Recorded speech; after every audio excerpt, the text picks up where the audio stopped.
함께 보실 하나님의 말씀, 신약성경 마태복음 5장 9절입니다. 마태복음 5장 9절 말씀, 성경과 자막을 보시면서 함께 합독하시도록 하겠습니다. 마태복음 5장 9절 말씀입니다. 같이 읽겠습니다. 시작. 화평하게 하는 자는 복이 있나니 그들이 하나님의 아들이라 일컬음을 받을 것이미요. 아멘. 할렐루야. 한 주간 잘 지내셨나요? 날씨가 이제 많이 더워졌습니다. 이제 곧 여름이 다가올 것 같은데 일교차가 큰데 우리 모든 성도님들 건강을 잘 지키시고 또 늘 평안한 삶을 살아가시고 예수님 안에서 그 복된 인생을 누리시는 은혜를 받으시길 축원합니다. 우리 옆에 계신 분과 인사하실까요? 잘 오셨습니다. 말씀의 은혜를 받기 바랍니다. 왜요? 오늘 이제 그 팔복 7번째 시간입니다. 7번째 복, 화평하게 하는 자라는 제목으로 하나님의 말씀 함께 나누도록 하겠습니다. 최근 2년간 전 세계적인 화두는 누구도 부정할 수 없듯이 코로나19입니다. 코로나19를 통해서 이전엔 생각지도 못했던 일들이 많이 일어났고 상상하지 못했던 변화들이 많이 일어났습니다. 보다 좀 더 정직하게 말하자면 많은 미래학자들이 앞으로 이런 변화가 올 것이다 라고 생각은 했는데 한 10년, 한 15년쯤 지나면 이런 변화가 올 것이다 라고 했던 것들이 거의 다 앞당겨져서 일부는 벌써 시작된 것들이 있고 어떤 것은 이제 미래학자들이 시기를 당겨서 한 5년이나 2, 3년 안쪽으로 다 시작이 될 것 같다라고 예측이 다 바뀌었습니다. 이처럼 전 세계적인 질병이 영향을 미치게 되면 그 흔적이 뚜렷하게 세상 속에 남게 됩니다. 그 병 그 자체로 끝나는 게 아니라 무엇인가 변화가 있다는 것이죠. 마찬가지로 이 질병처럼 뚜렷한 변화와 사회에 충격을 주는 것이 또 하나가 있는데 그것은 바로 전쟁입니다. 우리 인류의 역사, 사람의 역사라고 하는 것은 언제나 투쟁과 갈등과 전쟁의 역사였습니다.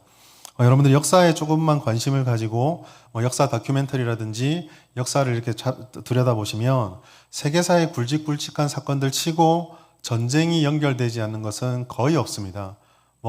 어떤 거는 그러한 사건이 일어나기 전에 전쟁으로 인해서 그런 일들이 나게 되는 것도 있고 혹은 그런 중요한 굵직굵직한 사건 속에 전쟁이 포함되어 있는 경우도 있고 또 어떤 경우는 그런 굵직한 사건 후에 그런 변화를 받아들이는 사람과 거부하는 사람들로 나뉘어져서 전쟁을 일으키는 등 항상 그 사건 앞뒤로는 전쟁이 자리를 하고 있습니다. 그래서 어떤 사람은 인류의 역사는 한마디로 말해서 전쟁의 역사다라고까지 이야기를 합니다.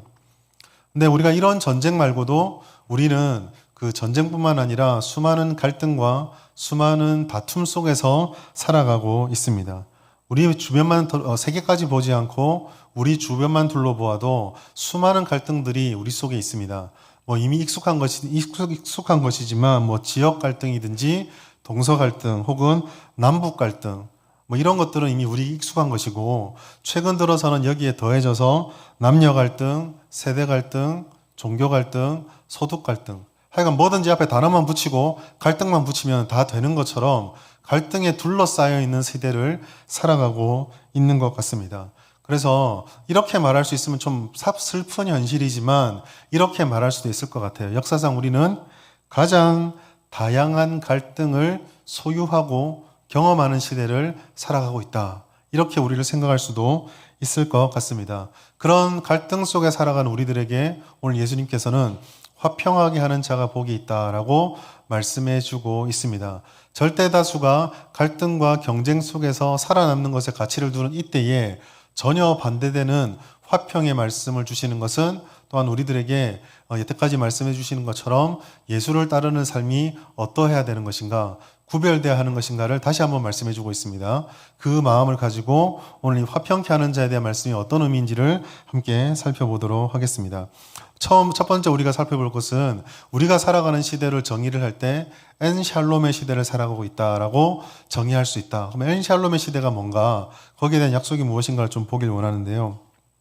그 엔샬롬이 뭔지는 나중에 설교 중에 여러분 아시게 될 것입니다. 모든 사람이 평화를 좋아합니다. 여러분 평화 좋아하시죠? 아유, 재미없어서 나 좀 갈등도 있고 긴장도 있고 뭔가 좀 이게 있었으면 좋겠다. 그런 분들이 있으신가요? 대부분의 사람들이 평화를 말하고 심지어 독재자도 앞에 연설하면 평화를 이야기를 합니다. 그만큼 평화는 사람들에게 관심을 받는 주제인데 반면에 그 평화를 이야기하는 사람들의 세상 속에서 언제나 평화가 아니라 갈등이 보여진다는 것은 참으로 이율배반적인 모습이다라고 할 수 있을 것 같습니다. 그런 위기시대를 세 단어로 정리한다면 이렇게 정리할 수 있습니다. 분열, 갈등, 분쟁의 시대.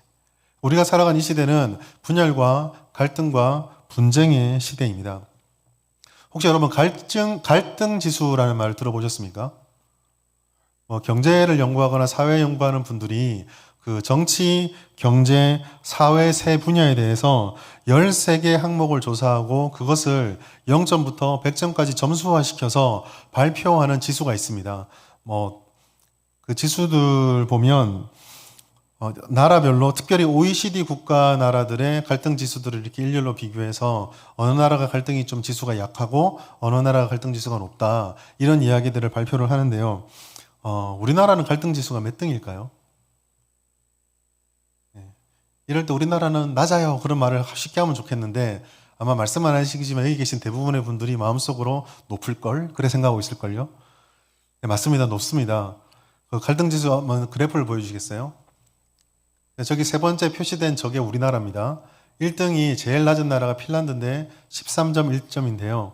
저 기록이 2016년에 연구된 발표 내용인데 저 연구 결과에서 우리나라의 갈등 지수는 55.1이었습니다. 그 전에 2008년도에 저와 똑같은 조사가 발표된 적이 있는데 그때 발표할 때는 우리나라가 4위였습니다. 근데 8년 만에 더 악화가 되었죠. 우리보다 갈등 지수가 높은 나라는 그 마약과 범죄의 나라로 불릴 수 있는 멕시코와 이스라엘, 즉 팔레스타인과 끊임없이 갈등하며 중동 모든 지역의 나라들과 사이가 안 좋은 이스라엘 두 나라 빼고는 우리가 최고입니다.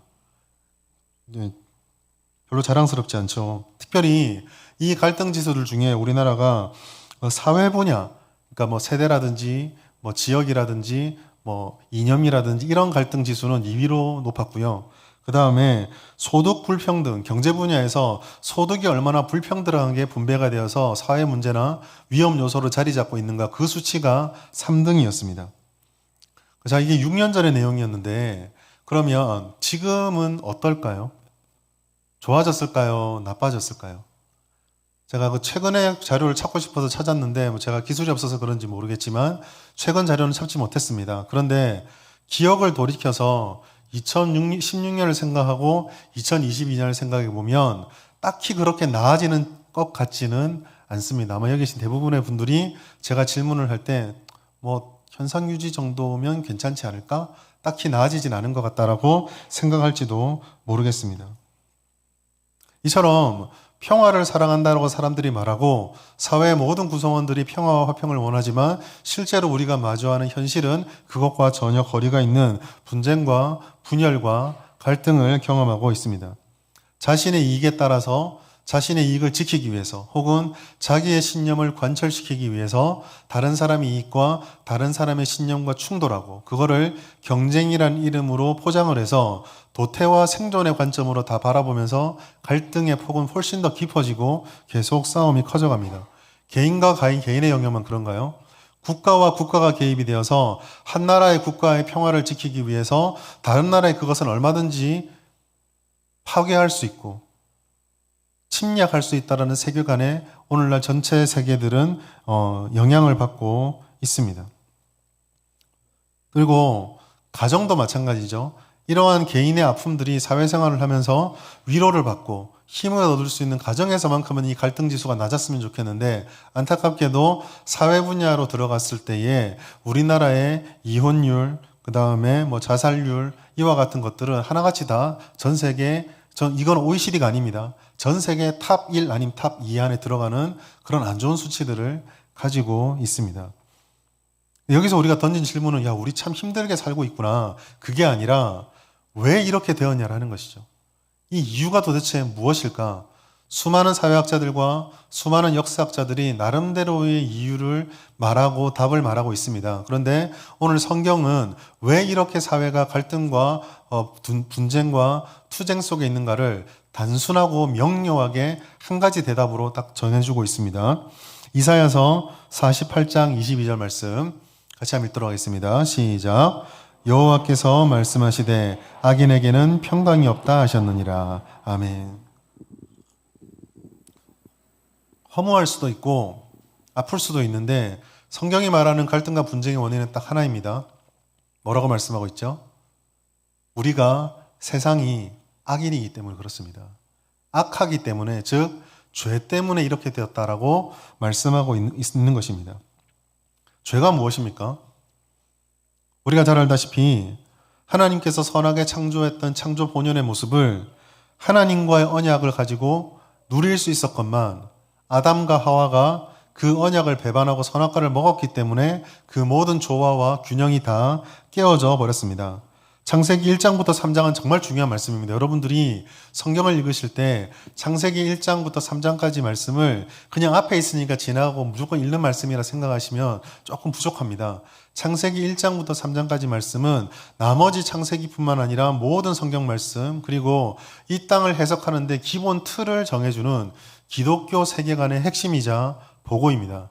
그 1장부터 3장까지 말씀을 보면 갈등과 다툼, 깨어진 평화가 죄로 인해서 주어진 것임을 잘 말씀해주고 있습니다.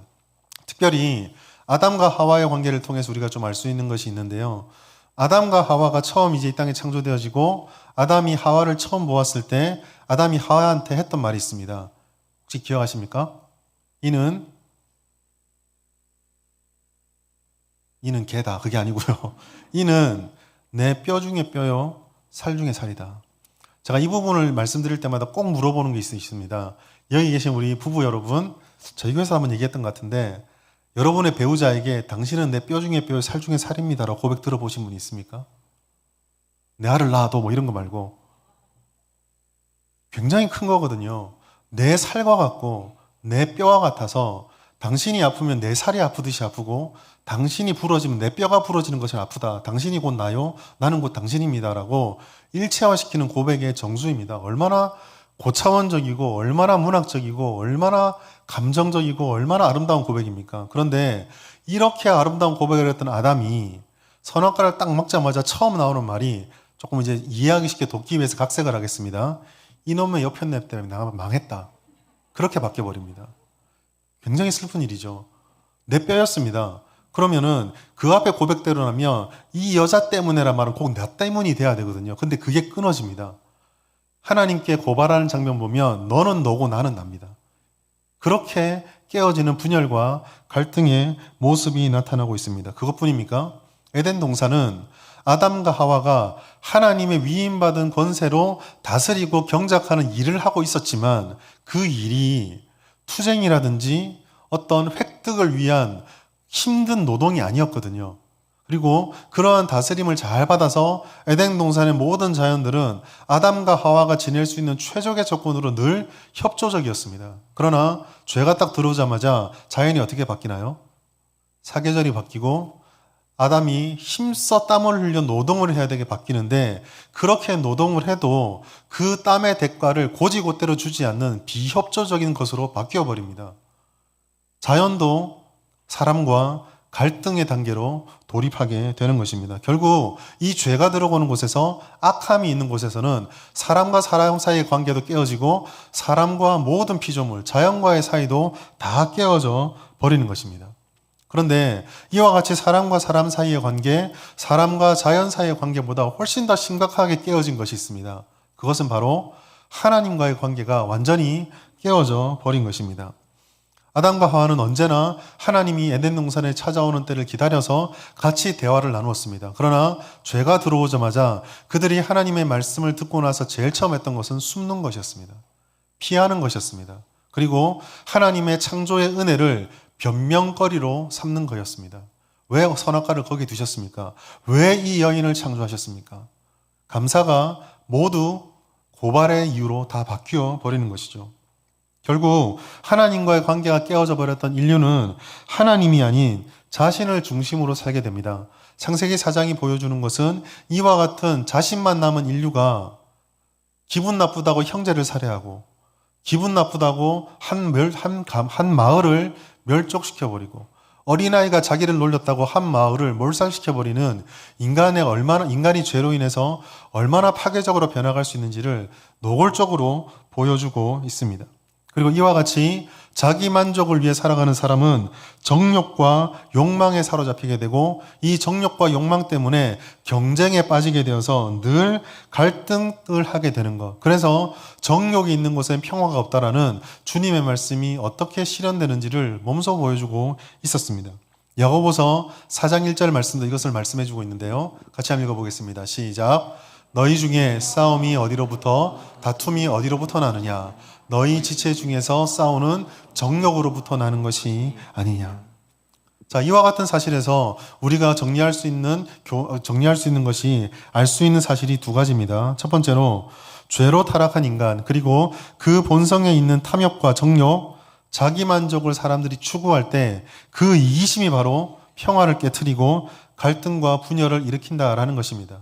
보다 더 단순하게 말하자면 죄가 들어오면 평안과 화평은 깨어지고 경쟁과 갈등과 자기만족과 같은 분열이 들어온다라는 것이 이 말씀이 전해주고 있는 진리입니다. 또 다른 하나는 이 죄 문제를 해결하지 않는다고 한다면, 이러한 파괴를 가져오는 뿌리를 제거하지 않는다고 한다면 그 어떤 노력을 할지라도 진정한 평화는 오지 않는다라는 것이 말씀의 의미입니다. 우리가 이런 것들을 하지 않고 사회 제도를 바꾸고 사람을 교육하고 어떤 여러 가지 시도를 하면 일시적으로 평화는 올 수가 있습니다. 2차 대전에 심각한 폐해를 겪었던 전 세계가 다시는 우리가 이런 죄를 저지르면 안 되겠다라고 마음먹고 유엔이라는 단체를 창설했습니다. 정말 말 그대로 그 유엔이 시작되고 나서는 한동안은 큰 전쟁이 일어나지 않습니다. 분열이 날 때마다 유엔이 개입을 해서 해결하는 장면이 나타납니다. 그러나 어떻습니까? 불과 20년도 안 돼서 이데올로기 싸움에 사로잡혔던 미국과 소련의 갈등은 베트남 전쟁을 봉합하고 평화를 해결해야 될 것이 아니라 우리가 옳다는 것을 증명하는 각축전으로 바뀌어버립니다. 6.25도 마찬가지였죠. 사람의 제도와 사람의 시도로 시작하는 이런 평화가 얼마나 일시적이고 얼마나 무의미한지를 그대로 보여주는 역사를 우리는 경험했습니다. 그러다 보니 세상에서 상식적일 수는 있지만, 세상 사람들이 상식적일 수 있지만 강력한 힘에 의해서 평화가 유지된다라는 말은 사실은 굉장히 어리석은 말입니다. 일시적인 평화를 그대로 보여주는 말이죠. 왜 그러냐면 이렇습니다. 이미 나의 평화를 획득하기 위해서 누군가와 갈등을 겪어야만 한다면 그것은 진짜가 아닙니다. 그것은 결코 진짜가 될 수가 없죠. 그러면 내가 힘을 갖고 있을 때 나 빼고 다른 사람들은 안 평안하고 난 평안하니까 괜찮다라고 한다면 나보다 힘이 센 누군가 나타나면 나의 평화는 사라져버리겠죠. 그것은 진짜 평화가 아닙니다. 이 모든 것을 다 종합해보면 한 가지 결론에 우리는 도달합니다. 우리는 이 시대를 살아가고 있는데 이 시대는 평화의 샬롬이 없는, N은 부정사거든요. 샬롬이 사라진 엔샬롬의 시대는 지금 우리가 살아가고 있다라는 것입니다. 자, 이와 같은 시대, 분열과 분쟁과 갈등이 있는 시대를 향한 하나님의 해결책, 하나님의 요구사항은 화평을 말씀하고 있습니다. 하나님의 뜻은 바로 화평이었습니다. 하나님께서는 우리들에게 화평을 주시고자 하십니다. 그것은 성경을 통해서 계속적으로 우리들에게 주어졌던 말씀입니다.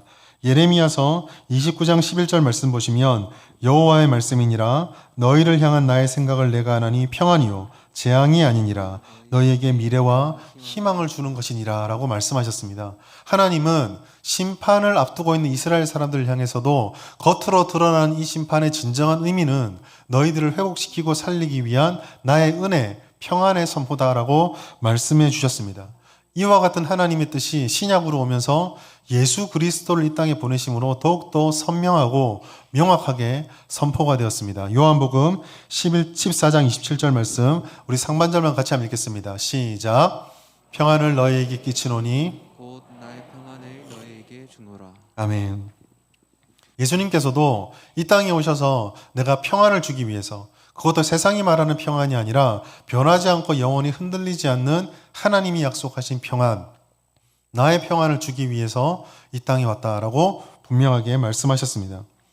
여기서 조금 생각할 것은, 이 평안이라고 하는 것은 그저 내 마음에 획득되어지고 내 마음이 평안함을 누리고 있는 평안한 상태, 그와 같은 성품이나 상황을 얘기하는 것으로 끝나는 것이 아니라는 점입니다. 지금의 상태를 그대로 둔 채, 혹은 지금 우리에게 있는 이런 상황들은 그냥 그대로 내버려 두고 평화를 주시는 하나님을 잘 알아서 그 평화만 획득하면 된다, 그것을 얘기하는 것이 아니다라는 뜻입니다.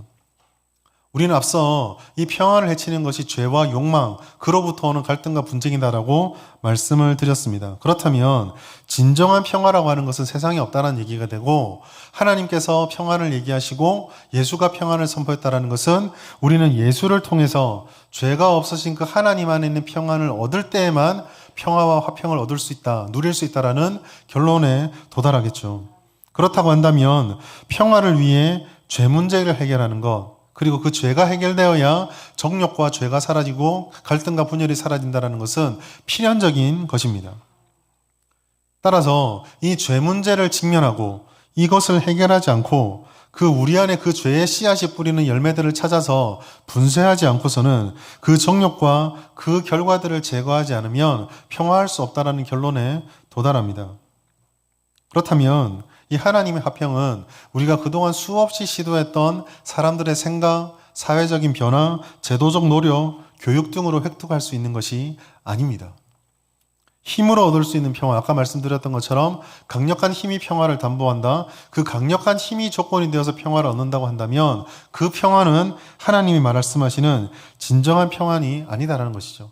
다시 한번 말씀드리지만 자신의 평안을 위해서 다른 이들의 평화를 깨트린다고 한다면 그것이 어떻게 평화가 될 수 있겠습니까? 폭력으로 주변을 점령하고 약육강식을 들이밀고 경쟁과 도태의 도식으로 우리는 경쟁에서 승리하였으니 평안을 얻을 자격이 있고 너희는 약하고 대비를 못해서 졌으니 도태되어서 평안을 누릴 자격이 없다라고 말한다면 그것은 예수를 통해서 하나님이 주신 평안은 결코 아닐 것입니다. 하나님께서 말씀하셨습니다. 진정한 평안은 오직 예수 그리스도를 통해서만 우리에게 주어집니다.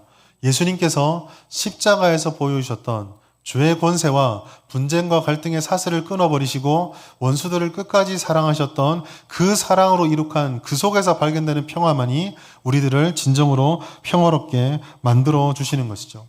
그 평화가 아담이 범죄함으로 누구도 메울 수 없었던 하나님과 우리 사이의 깊은 단절된 관계 단절의 골을 메워 주십니다.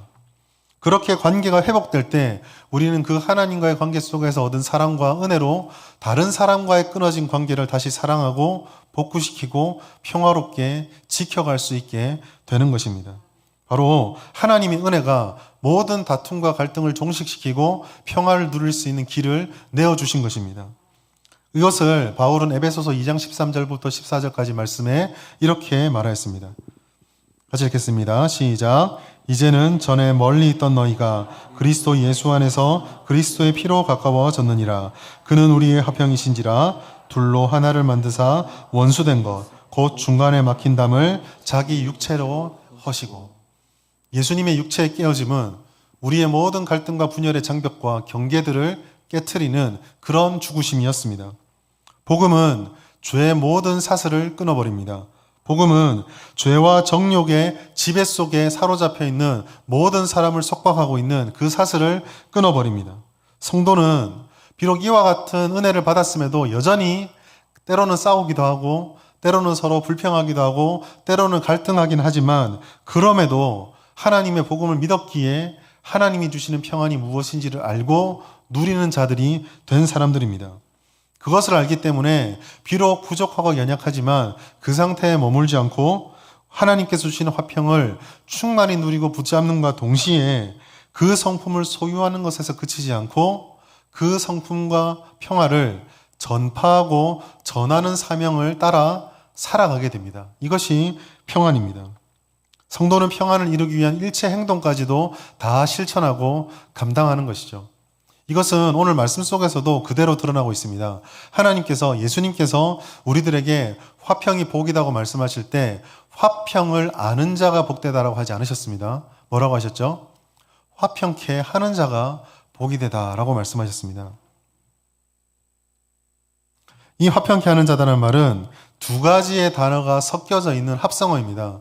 화평케 하는 자라는 단어는 성경 원어로 에이레노포이오스라는 단어인데요. 이 단어는 평화라고 하는 명사 에이레네라는 명사와 포이에오라고 하는 행하다, 만들다, 실천하다라고 하는 동사가 결합된 형태의 단어입니다. 즉 여기서 화평케 하는 자라는 말은 화평을 아는 것에서, 화평을 소유한 것에서, 깨닫게 된 것에서 그치지 않고 적극적으로 내가 누리는 화평으로 주변을 화평하게 만들고 화평을 추구하도록 만드는 삶을 사는 것, 그 사람이 복되다라고 말씀하고 있는 것입니다. 이것은 우리들에게 굉장히 중요합니다. 성도들에게도 특히 중요합니다. 갈등은 세상만의 문제가 아닙니다.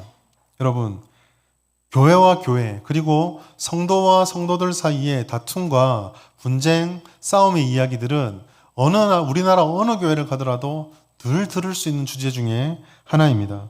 얼마나 많은 갈등과 얼마나 많은 분열들이 교회 속에 있는지 모릅니다. 뿐만 아니라 성도들은 교회 안에서의 내부적인 문제뿐만 아니라 끊임없이 교회를 대적하는 사람들, 또 교회가 보여줬던 부족한 모습으로 견고한 선입견의 성을 쌓은 채 이게 과연 맞는지 틀리는지 검토해볼 생각도 하지 않고 그저 무조건적으로 공격하고 대적하는 세상과도 분열과 대립 상태에 있습니다. 우리는 그러한 현실 속에서 화평을 소유한 자가 된 성도로서 화평하게 그들에게 전해주고 그들과 우리 관계를 새롭게 정립해야 할 사명을 가지고 있는 것입니다. 그것을 위해서 적극적으로 행동해야 하는 것, 그것이 화평케 하는 자가 되는 것입니다. 로마서 12장 17절부터 18절까지 말씀 우리 이렇게 말하고 있습니다. 같이 읽읍시다. 시작. 아무에게도 악을 악으로 갚지 말고 모든 사람 앞에서 선한 일을 도모하라. 할 수 있거든 너희로서는 모든 사람과 더불어 화목하라. 악을 악으로 갚지 말고 선한 일을 도모하고 모든 사람과 화목하라는 것, 이것은 하나님께서 우리에게 주신 확실한 명령입니다. 사랑하는 성도 여러분, 기억하십시오. 모든 갈등이 있을 때, 분쟁과 다툼이 나타날 때 해결하는 방법은 예수님의 은혜를 받는 것이고 그 예수님의 은혜를 받은 성도들을 통해서 일어난 일입니다. 하나님께서 평화를 위해서 이 땅에 주셨던 그 두 가지 방법이 바로 예수 그리스도와 성도, 교회입니다. 예수 그리스도의 십자가와의 은혜, 화평과 평화의 근원이 선포된 후 그 은혜의 근원을 알고 있는 성도들은 그것을 깨닫고 누리는 것에 멈추지 않고 열심을 다해 우리 주변에 그 사랑을 전하고 화평을 만들어갑니다. 교회와 교회 사이에서, 성도들과 성도들 사이에서 그렇게 할 때 우리는 화평하는 자, 화평케 하는 자가 된다라고 성경은 말씀하고 있습니다.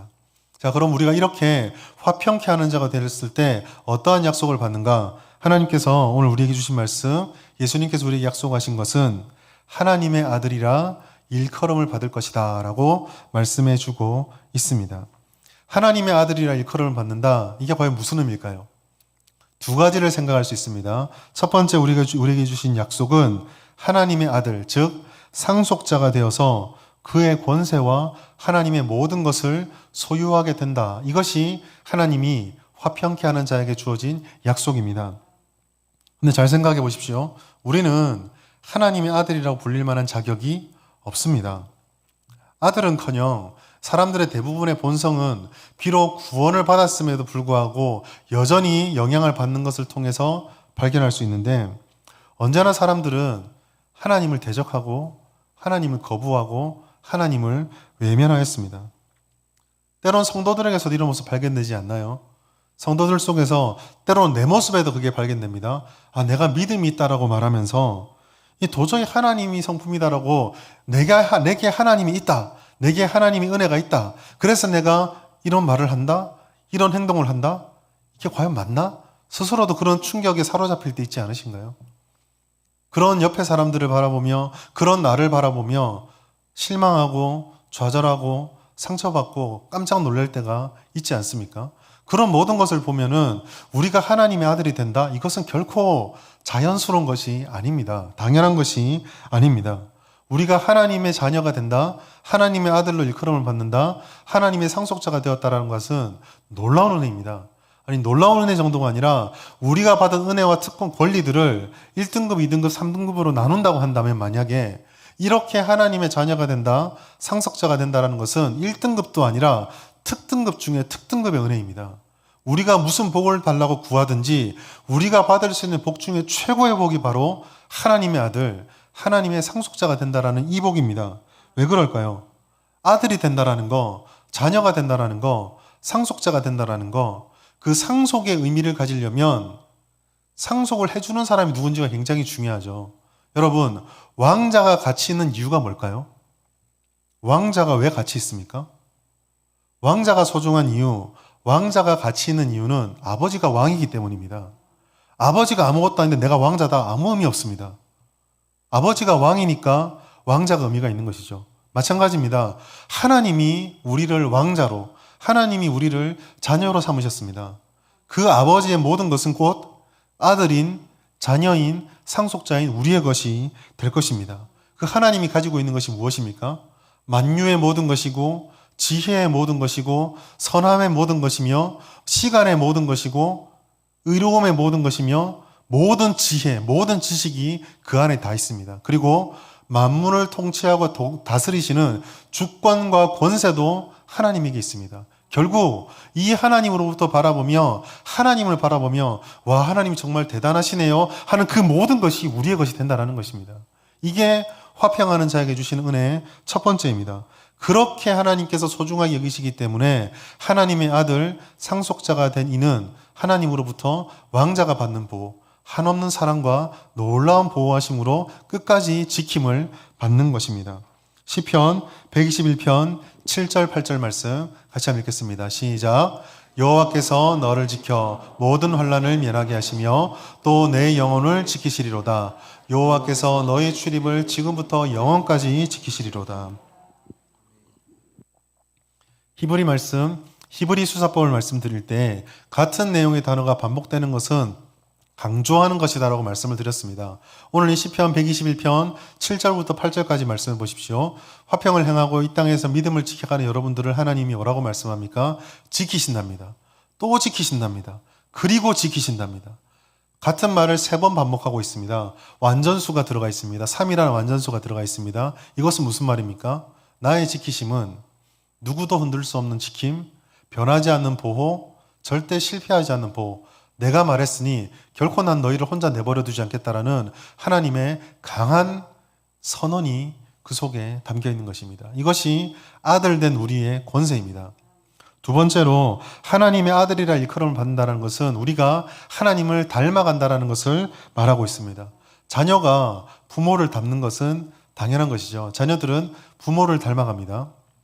한 번씩 집에서 이제 일과를 마치고 TV를 볼 때 이렇게 뭐 딸하고 저랑 아내랑 이렇게 소파에 앉아서 TV를 볼 때가 있습니다. 그럴 때 옆에서 웃음소리가 들려서, 아내 웃음소리가 들려서 뭐가 이렇게 재밌나 싶어 쳐다보면 딸이 웃고 있습니다. 자라가면서 웃음소리, 리듬, 그 억양, 이게 닮아가는 거예요. 자녀는 부모를 닮아갑니다. 마찬가지입니다. 우리가 하나님의 아들이라 일컬음을 받는다. 그 말은 우리가 이 화평케 하는 삶을 통해서 우리가 주님의 말씀을 실천하고 순종할 때에 하나님의 성품을 닮아가는 성숙과 신앙의 성장이 우리에게 일어난다라는 것입니다. 이 신분의 변화, 모든 화평의 시작이 예수 그리스도로부터 오게 되고 그 은혜가 우리를 하나님의 아들로 변화를 시켰습니다. 이 극적인 변화가 우리에게 감사와 감격으로 자리를 잡고 있습니다.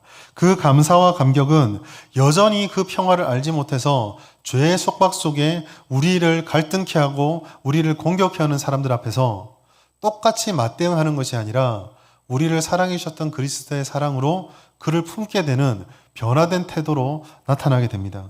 이와 같은 변화는 우리를 하나님이 우리가 십자가에 예수님을 박을 때 하나님이 이런 마음이셨겠구나.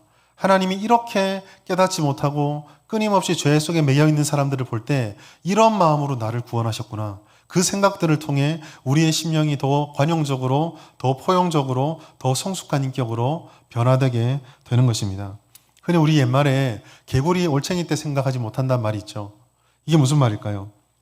지금 현재 자기의 모습에 도취된 나머지, 너무 만족한 나머지 자신이 지나온 시간, 예전의 모습들을 까마득히 잊어버리고 지금 자신의 눈으로 그 기준으로 모든 것을 판단하는 편협하고 이기적인 모습을 비꼬는 말이 개구리 올챙이떡 생각하지 못한다. 그 말입니다. 우리의 모든 것이 하나님의 은혜라면, 이 은혜에 진정으로 사로잡혀 있다면 우리가 지금 개구리가 되었다라고 나 개구리야 라고 힘줄 이유가 아무것도 없습니다. 그저 개구리가 된 것에 감사하고 올챙이 쪽을 벗어나게 해주신 하나님께 감사하며 아직 그때를 벗어나지 못하는 사람들을 향해 여기에 이런 게 있다. 그러니 제발 그것을 깨고 나와라 라고 품고 사랑해주게 되는 것입니다. 이 은혜, 하나님 주신 이 은혜가 하나님과 우리와의 관계를 화평케 했습니다. 이 은혜를 깨닫고 기억하게 되면 우리는 이와 같이 성숙한 인격으로 여전히 그 속에 사로잡혀 있는 자들을 향해 말씀을 선포하고 전하게 되고 또 그렇게 해야 합니다. 왜 그렇습니까? 나는 화평을 얻었지만 내 주변 사람들에게 화평과 평화를 진작시키고 실천하려면 내 노력으로 되는 문제가 아니라 그들에게도 예수 그리스도의 복음이 선포되어지고 그곳에서 역사가 일어나야 하기 때문입니다. 인간의 모든 제도가 그토록 평화를 외치지만 궁극적으로 평화를 얻지 못하는 이유도 바로 여기에 있습니다. 그리스도인들이 복음을 전하는 것은 궁극적으로 그리고 필수적으로 화평을 전하기 위해서 해야 되는 일입니다. 복음이 전해져서 영혼이 구원을 받고 그 영혼이 구원을 받으면 하나님의 성품이 깨달아지게 되고 그렇게 하나님의 성품을 깨닫게 되면 그것을 추구하고 실천하고 싶은 열망이 나타나고 되고 그 열망은 성령께서 우리를 이렇게 실천할 수 있게 길을 알려주시고 인도해 주시는 것을 깨닫게 되어 순종하게 되고 변화되는 길로 나아가게 되는 것입니다. 복음을 전하는 것이 그렇기 때문에 화평을 전하는 근원이 되고 가장 중요한 일이 됩니다. 기억하시고 전파하는 것, 우리가 이 사실을 늘 붙잡아야 하겠습니다. 우리 가운데 이렇게 하나님께서 말씀해 주시고 또 약속으로 주셨던 그 하나님의 아들이라 일컬음을 받는다라고 말씀하셨으면 그 다음 우리는 우리가 어떻게 이것을 힘써야 될 것인가를 물어야 합니다. 첫 번째, 받은 은혜를 기억하고 전파하십시오. 신분 변화의 은혜를 따라서 하나님을 전파하는 은혜가 있어야 하겠습니다. 우리에게 주셨던 그 하나님의 약속을 따라서 사람은 잘 안 변한다라고 말하지 마시고 우리에게 주신 그 은혜를 따라서 주의 말씀을 증거할 수 있어야 합니다. 받은 은혜를 기억하는 것이 왜 중요합니까? 은혜는 우리를 제자로 부르고 있습니다. 제자에게 주어진 말씀이 바로 팔복의 말씀입니다. 팔복은 우리들에게 말하고 있죠. 가난한 심령, 그리고 온유한 마음, 의에 줄이고 목마른 마음들, 이와 같은 마음들이 우리를 사람의 눈이 아니라 하나님의 눈으로 보게 만들고 그와 같은 우리의 긍휼화된 마음들이 다른 사람들을 하나님의 마음으로 보도록 만들어줍니다. 그렇게 할 때 우리는 대립과 갈등이 아니라 평화와 은혜를 전하고 하나님 말씀해 주시는 화평을 전할 수 있게 됩니다. 이 은혜가 우리에게 먼저 기억되어야 하겠습니다. 그리고 이 은혜를 기억하고 깨닫는 우리들이 지금부터 더 힘쓸 것이 있는데 그것은 바로 그리스도의 사랑을 실제적으로 실천하는 것입니다. 첫 번째, 그리스도의 사랑을 실천하는 것은 자기 희생이자 헌신입니다. 우리의 주변은 경쟁과 이익과 쟁취, 목표 달성, 여기에 사로잡혀 있습니다. 이런 문화 속에서 우리가 자기 희생을 하고 자기를 부인하는 것만이 평화를 가져올 수가 있습니다. 다툼을 일으키는 내 안의 정욕을 죽여야죠. 정욕은 경쟁을 불러일으키는데 그것을 죽인다는 것은 결국 하나님의 사랑을 따르는 것을 결단하는 것입니다. 자기가 먼저 죽는 것입니다. 그리고 지는 것을 선택하는 것입니다. 이러한 희생은 나만 손해보는 것 같습니다. 다 하나씩 움켜쥐고 다 성공해서 뭔가 누리는데 나만 진다라는 것은 바보가 되는 것 같습니다.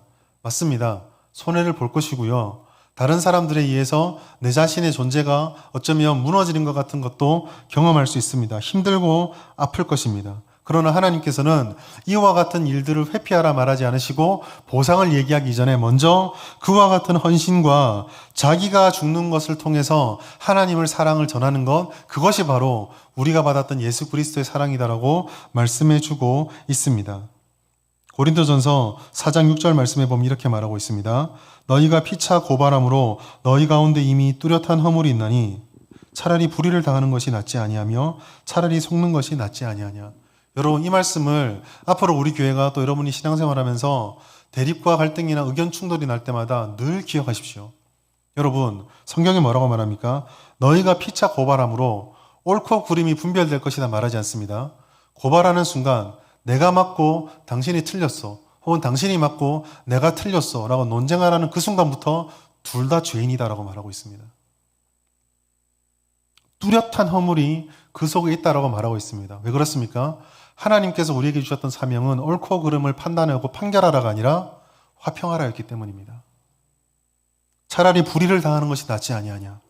차라리 속는 것이 낫지 아니하냐. 희생하는 것이 낫지 아니하냐. 차라리 헌신하는 것이 낫지 아니하냐. 지는 것이 낫지 아니하냐. 이것이 하나님의 뜻이다라고 말씀해 주고 있습니다.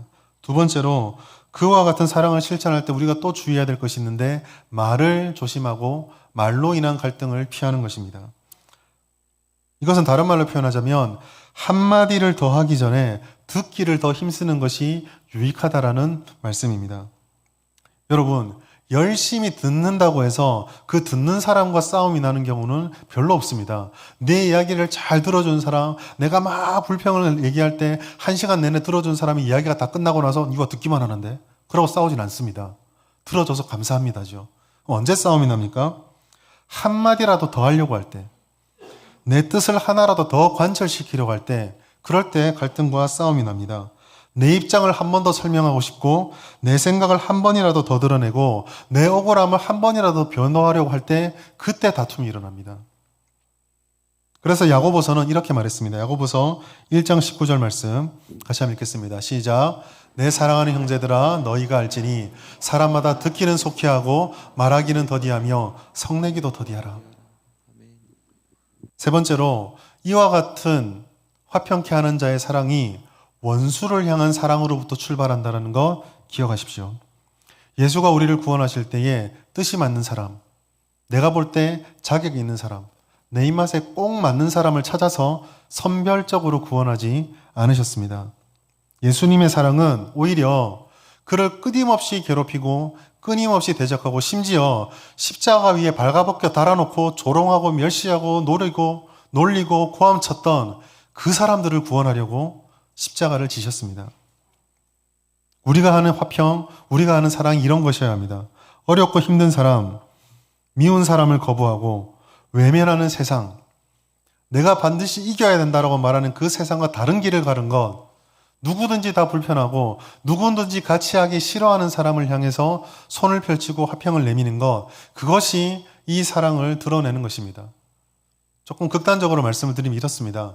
여러분이 너무 사랑하는 한 집사님 있고 한 지체가 있고 정말 꼴도 보기 싫은 형제 자매가 있습니다. 그런데 소문이 들려옵니다. 똑같은 어려움이 두 사람이 겪었다라고요. 성경이 뭐라고 말합니까? 원수를 도와주라고 얘기합니다. 이게 화평입니다. 악에게 지는 것, 나에게 악랄하게 하면 악랄하게 할수록 더 져주고 더 져주는 것, 십자가에서 발가벗겨서 죽을 때까지 사랑해 주는 것, 그것이 화평하는 것, 화평의 사명을 가진 우리들에게 주어진 말씀입니다. 로마서 12장 20절 말씀, 내 원수가 줄이거든 먹이고 목마르거든 마시게 하라. 이것이 바로 제자도의 핵심입니다. 이렇게 할 때 그리스도가 드러납니다. 이렇게 할 때 예수를 모방하게 되고 이렇게 할 때 주님을 닮아서 우리는 조금씩 화평할 수 있게 되는 것입니다. 우리를 향해서 공격하고 교회를 적대시 대하는 세상을 향해서 우리가 밉보이면 안 된다. 교회가 이 핍박을 받으면 교회는 무너진다. 세상과 맞서자. 틀렸습니다. 아닙니다. 예수님 뭐라 말씀하십니까? 사랑하라.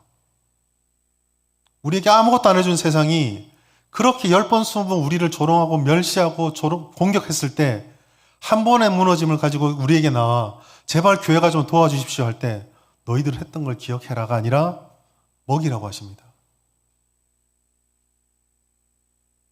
말씀을 맺으면서 시 한 편으로 말씀을 맺고자 합니다. 아시시의 성 프란치스코가 지은 평화의 기도라는 시입니다. 주여 나를 평화의 도구로 써주소서. 미움이 있는 곳에 사랑을, 다툼이 있는 곳에 용서를, 분열이 있는 곳에 일치를, 의혹이 있는 곳에 믿음을, 그릇됨이 있는 곳에 진리를, 절망이 있는 곳에 희망을, 어둠이 있는 곳에 빛을, 슬픔이 있는 곳에 기쁨을 가져오는 자 되게 하소서. 위로받기보다는 위로하고, 이해받기보다는 이해하며, 사랑받기보다는 사랑하게 하여 주옵소서. 우리는 줌으로써 받고 용서함으로 용서받으며 자기를 버리고 죽음으로써 영생을 얻기 때문입니다. 여러분, 우리의 시대는 엔샬롬의 시대입니다. 모든 사람이 평화를 갈구하지만 그들은 평화가 없어 절망하고 있습니다. 두려워하고 있습니다. 고통받고 있습니다.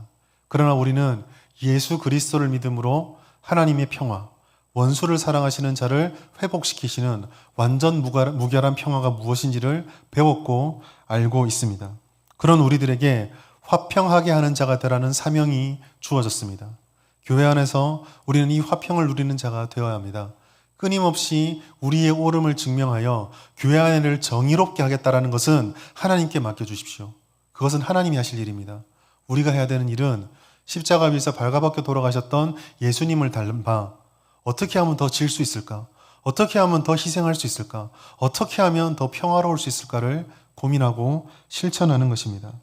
여러분, 화평은 대가를 치러야 합니다. 공짜로 주어지는 것이 아닙니다. 우리 모두가 대가를 치를 때에, 예수의 사랑으로 사랑할 때에 그 화평이 우리에게 임하게 됩니다. 그것을 위해서 여러분 오늘 결심하십시오.